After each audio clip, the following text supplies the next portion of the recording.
নির্বাচনের জন্য অন্তর্বর্তী সরকারকে খুব বেশি সময় দিতে চায় না বিএনপি।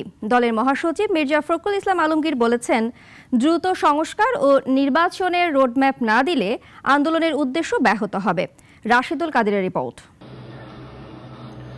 গণ অভ্যুত্থানে শেখ হাসিনা সরকারের পতনের পর বিশেষ পরিস্থিতিতে দায়িত্ব গ্রহণ করে অন্তর্বর্তীকালীন সরকার। নতুন সরকারের প্রধান উপদেষ্টা বারবার বলছেন, ভেঙে পড়া রাষ্ট্র কাঠামো আগে সংস্কার করে তারপর নির্বাচন করতে চান তারা।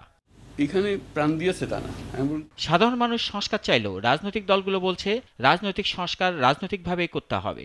তাদের ম্যান্ডেট হচ্ছে দিন শেষে তাদেরকে একটা অবাধ, নিরপেক্ষ, বিশ্বাসযোগ্য নির্বাচন করতে হবে। আজ জাতীয় প্রেস ক্লাবে এক আলোচনা সভায় বিএনপির পক্ষ থেকে অন্তর্বর্তী সরকারকে দ্রুত নির্বাচনের সময় জানানোর তাগিদ দেওয়া হয়। দলের মহাসচিব বলেন, সংস্কার করতে হবে একটি নির্বাচিত সংসদের মাধ্যমে। কয়েকজন ব্যক্তি মিলে সংস্কার করলে তা গ্রহণযোগ্য হবে না।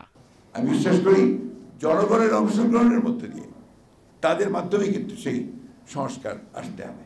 আমরা দেখতে চাই যে প্রধান উপদেষ্টা তিনি অতি দ্রুত জনগণের সামনে তিনি কি করতে চান তা উপস্থাপন করবেন, একটা রোড ম্যাপ দিবেন যে কিভাবে তিনি অতি দ্রুত একটা নির্বাচনের ব্যবস্থা করবেন।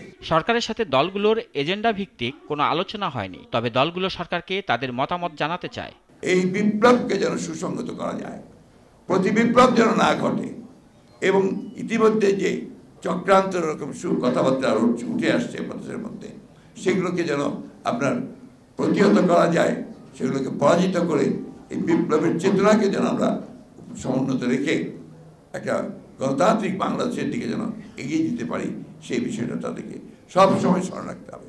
রাষ্ট্র সংস্কারের জন্য নির্বাচন খুবই গুরুত্বপূর্ণ, আর সেজন্যই নির্বাচনের উপর জোর দিচ্ছে বিএনপি।